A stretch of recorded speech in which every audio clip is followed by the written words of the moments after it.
What do you desire? What makes you itch? What sort of a situation would you like? Let's suppose, I do this often in vocational guidance of students.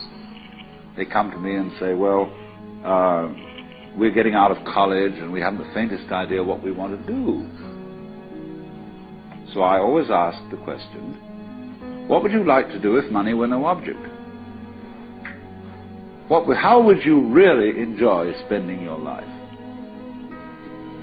Well, it's so amazing. As a result of our kind of educational system, crowds of students say, well, we'd like to be painters, we'd like to be poets, we'd like to be writers, but as everybody knows, you can't earn any money that way.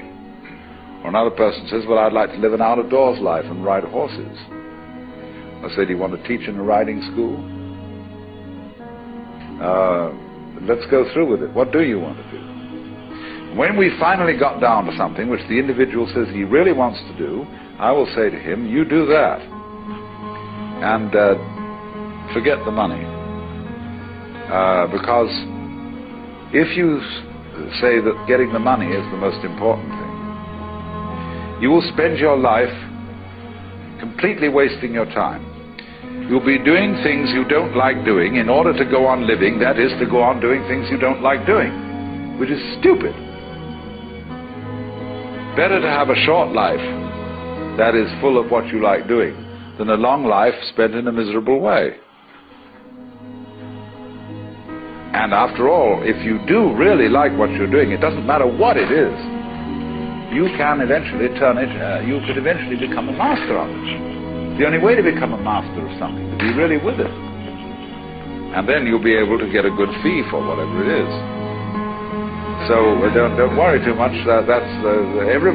Somebody's interested in everything. And anything you can be interested in, you'll find others in. But it's absolutely stupid to spend your time doing things you don't like in order to go on spending things you don't like and doing things you don't like, and to teach your children to follow in the same track.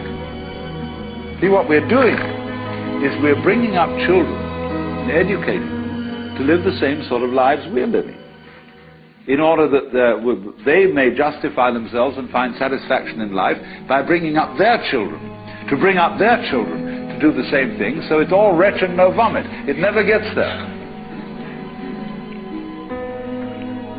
And so, therefore, it's so important to consider this question, what do I desire?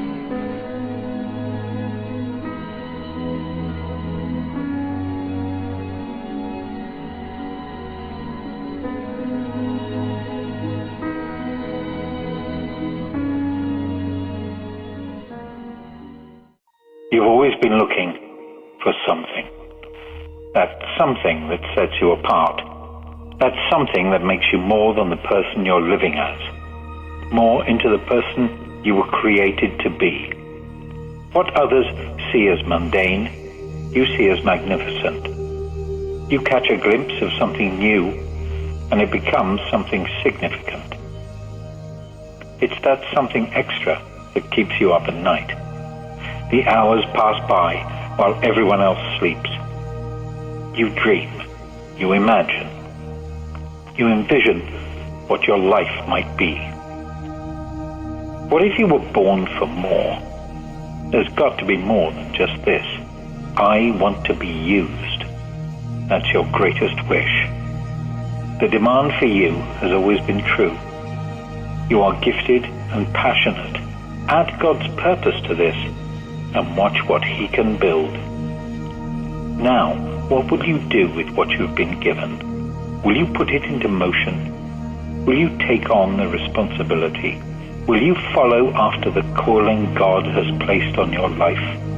To be fulfilled, to be engaged, to cast out all fears, doubts, and uncertainties, to stand strong, to rise up, to become who you were created to be.